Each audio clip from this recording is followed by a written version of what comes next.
cafe anyway.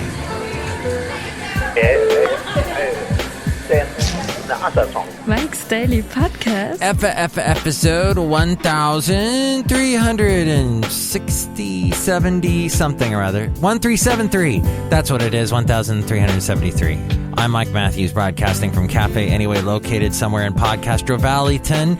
And for the very first time today, I'm using a completely different computer in Podcastro Valleyton, so I will see if this even works. I don't know. Mike's Daily Podcast. This is sort of an experiment.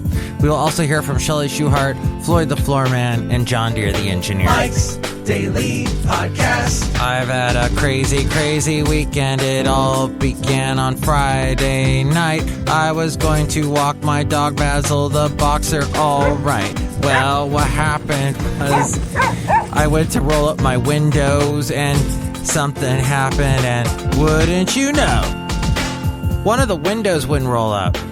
It's like nothing would happen. Mike's Daily Podcast. I pressed the switch, nothing. You know, you can't do it manually unless you tear apart the door. I don't know how to do that. So, I ended up taking my car home, and then, because I couldn't just park there and leave the window down. I'm paranoid. I know stuff's gonna happen, and people are gonna break into my car. So I just left. I went home, and the next day, oh, look who just walked in. Hello, Mike Matthews. It's Chely Shoehart, the draft supervisor. Oh my God, that's like so scary about the thing with the car. Yes. I mean, the car still runs fine. It's just that thing. And, you know, I tried to do my little AutoZone, look who else walked in, O'Reilly's thing where I'm trying to fix it myself, Kragen type thing.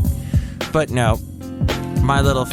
Actually, it was the guy at the O'Reilly's who helped me out. Auto parts stores scare me. Oh, look at them. And here's today's podcast picture. The podcast picture today, I just went with this picture of some nice Alabama McMansions and a little lake. And I have no idea where this is in Huntsville, Alabama. I know it's in Huntsville, Alabama somewhere, but I'm not sure exactly what part. So just... I don't know. I like it. There's some blooming things in the plants in the foreground. It's a foregone conclusion that someday I'll make it back to Alabama, but right now I'm busy with all kinds of stuff and a car. Now, you know what? The car's window was fixed yesterday because I took it over to the mechanic early in the morning. But I work till 6. They close at 5. So my car's just going to sit there at the mechanics all day today, which is Sunday. And then tomorrow, most of tomorrow, I'm going to take Bart to work. But I'm excited about taking Bart to work, although there was a bit of excitement of taking Bart here to Podcastro Valleyton today because there was a guy with an aluminum baseball bat that attacked the Castro Valley BART station. He didn't hit anybody, but he started doing damage to the station, and it was happening just as we were about to leave the station. I'm on the BART train, and a guy walks up to I'm in the front car, so you know the driver of the front car is there, and he rolls down his window because there's a guy that comes up to him and says, "Hey," and I don't know what they're talking about, but next thing I know, we're just sitting there, and the doors open and close and open and close, and the driver of the BART train is like waving to someone on the platform, and then we finally go, and I'm like, what was that about? What happened? I'm confused. And we get to West Dublin, Pleasanton, and I get out and I ask the driver, I go, what happened? He goes, oh, aluminum baseball bat. And I said, wow. And he goes, yeah, we get some weirdos on the weekends, he said. Well, today is Pride. It's going on in the name of love. They could not take your pride in the All right, so Sylvia listens to the show, and apparently she doesn't like you too. Sylvia and I had a little discussion about that. I'm like, the reason why people don't like U2 is because their music got overplayed on the radio. They were that big. their music got that popular. That's several albums, all the way back to, well, you have the first album that had songs like, run away, I will follow. See, that's the thing. When people, ignorance in music just drives me nuts. I was talking to Marco, the guy who brings us the Marco Minute. The Marco Minute. The Marco Minute. And we were discussing, and I do this too, I'm guilty of this too, people that just blanket paint, just broad stroke is what I'm trying to say. Something about a band, a musical act. And we were talking about Rush. And this guy I produce a morning show for, I played some Rush on his show once, and he goes, oh, Rush is the worst band ever. The drummer, he drums upside down. And I go, what? Neil Peart drums upside down? Now, I've seen 2 Rush concerts. I've got a lot of Rush albums. If I don't own them, I've, ripped them off of people, friends, etc. Made cassettes when I was younger off of other people's CDs, etc., etc. Love Rush. And I know Neil Peart has never drummed upside down. He is a craftsman on the drums. He is a brilliant drummer, rock drummer. And so this idiot sends me a video of apparently Neil Peart drumming upside down. It's not even Neil Peart. I think it's Tommy, what's-his-face, from Motley Crue, Tommy Lee, drumming up. He was known for drumming upside down. So Marco told me, somebody told him, hey, Rush, all their music sounds the same. And I go, what? And he goes, yeah, it's because people, all they hear on the radio are the same 2 songs, Tom Sawyer and Limelight, or Spirit of the Radio. And they hear, well, more times out it's not. They're listening to Limelight and Tom Sawyer, which came from Moving Pictures, the same album. And of course, if you're just playing the same music from the same album, well, that band sounded a specific way at that time. And they do sound the same. But, but like, some people like the fact that a band sounds the same the entire time that they're around. And they sound like those songs. And so people say that about U2, which is like so far from the truth, because they had their sound in the early 80s that's different from when they got more electronic in the 90s. Ugh. Look, just if you're going to criticize a band, know your stuff first, is all I'm saying. Look who else is here. Oh, Mike, this is Floyd the Floorman! And this is John Deere, the engineer. Music is a very subjective thing. Mm-hmm. That's true. I guess that's what we'll just wrap it up that way. Hey, the wonderful website, MIKEs-DAILY-PODCAST.com, is where you can hear all the past shows. Help out the show through the Amazon link. If you're going to donate to the show at all, there's the PayPal too. Hey, if you're going to buy any CDs on Amazon, go through MIKEs-DAILY-PODCAST.com first, and that helps us out. Okay, let's get to the segment called The Fascinating Material Project. FM Project. So first off, another luxury condo at Manhattan's 157 is scheduled for a foreclosure auction. The second time in a month that a property seizure is being sought at the Billionaire's Row Tower following a mortgage default, and it might be the biggest in New York City residential history. Apartment 79, a full-floor penthouse that was the 8th priciest sold in the building, is scheduled for auction on July 19th. The owner of the condo, a shell company listed in public records as 15779 Inc., bought the 6,240 square foot residence about 3 years ago for $50.9 million. In September, the company took out a $35.3 million mortgage. The full payment of the loan was due 1 year later. The borrower failed to repay, and now Bank Haviland, because this is a bank based in Luxembourg, is forcing a sale to recoup the funds plus interest.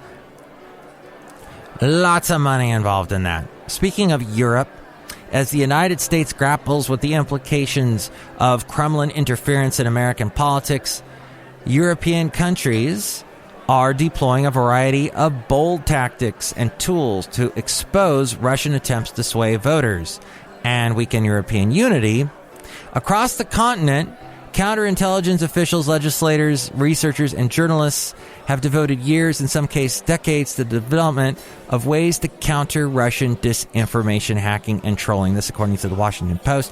And they are putting them to use as never before. 4 dozen officials and researchers interviewed recently sounded uniformly more confident about the results of their efforts to counter Russian influence than officials grappling with it in the U.S., which one European cyber official described as like watching House of Cards. The response here has been very practical, observed a senior U.S. intelligence official stationed in Europe. Everybody's looking at it. In the recent French elections, the Kremlin-friendly presidential candidate lost to newcomer Emmanuel Macron, who was subjected to Russian hacking and false allegations in Russian-sponsored news outlets during the campaign. In Germany, all political parties have agreed not to employ automated bots in their social media campaigns because such hard-to-detect cyber tools are frequently used by Russia to circulate bogus news accounts. And finally...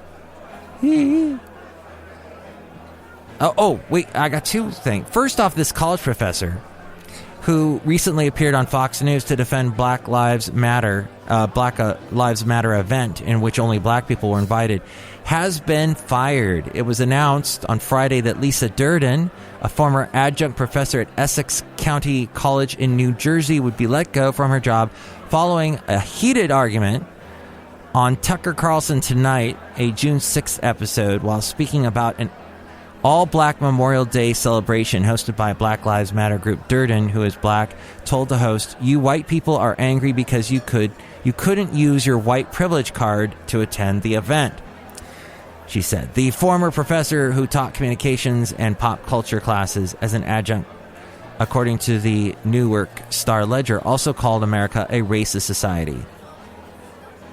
Well, the college was immediately inundated with feedback from students, faculty, and prospective students and their families expressing frustration, concern, and even fear that the views expressed by a college employee with influence over students would negatively impact their experience on the campus, said the newly appointed Essex County College president, Anthony Monroe. And now, finally, gender-neutral emojis. A whole new set of new emojis are coming your way, and this round includes gender-neutral characters, a woman in a headscarf, and even a breastfeeding emoji. More than 6 billion emojis are sent every day, and they appear in every form on billboards, in movies, and clothes, and even in a Doctor Who episode. By the way, I got completely caught up on the Doctor Who season, and I have to say, And the most recent villain, and they did a 3-episode arc. They were called the Zombie Monks, I think. And they were trying to take over the world. But in taking over the world, they weren't like harvesting humans or anything like that. All they wanted to do was be adored by the human race. And they wanted to infiltrate our brains to make us think that they had been here throughout our history. That's all they wanted to do. They weren't like trying to suck our energy or anything like that. They just wanted to be loved by us. We had to respect them was the one caveat. It made, I don't know. Stephen Moffat's almost out of there, so happy about that. Emoji originated in Japan, but have now become a universal language across the world. That's where the Unicode Consortium comes in. They are the group responsible for making sure that all words and images are read the same on any device in any part of the world, and they control what emojis get made and added to your phone. It's not like the Supreme Court. They're not going off into some star chamber in robes or anything. It's not like that at all, said Greg Welch, a member of the consortium. And anyone can submit an emoji proposal to be considered by the group for approval. The process can be long. There are many technical factors that go into the final decision. but use and popularity are among the most highly considered issues. When an emoji is selected to be part of an update, it's then up to designers at an individual tech company like Apple and Google to design the way it appears on their respective devices. And that's how that works. Unicode is responsible for making sure an iPhone user sending a smiley face to a user on an Android phone can see the same thing. Oh, that doesn't happen well at all, I must say, because people with iPhones send me emojis all the time that I can't frickin' read. It just shows up as a square with an X through it. Thank you. The newest release is available now to phone companies and should appear in your next system update as we go outside a cafe anyway, where we bring you Mike's Daily Podcast somewhere in Podcast Valley. Next show, it's going to be the wonderful Benita, the Disgruntled Fiddle Player, and the Brewmaster. And wow, looks like this may have worked, doing this show on this new system. I am using, for all you audio nerds out there, the Adobe Audition CC 2017. So I'm using very recent recording technology, thanks to the wonderful people here at Alpha Media today. Alpha Media does not in any way represent... Oh, that was an interesting noise. Oh, you didn't hear it. Represent any of the views that they don't agree with anything I say, basically. They're not responsible for anything I just said.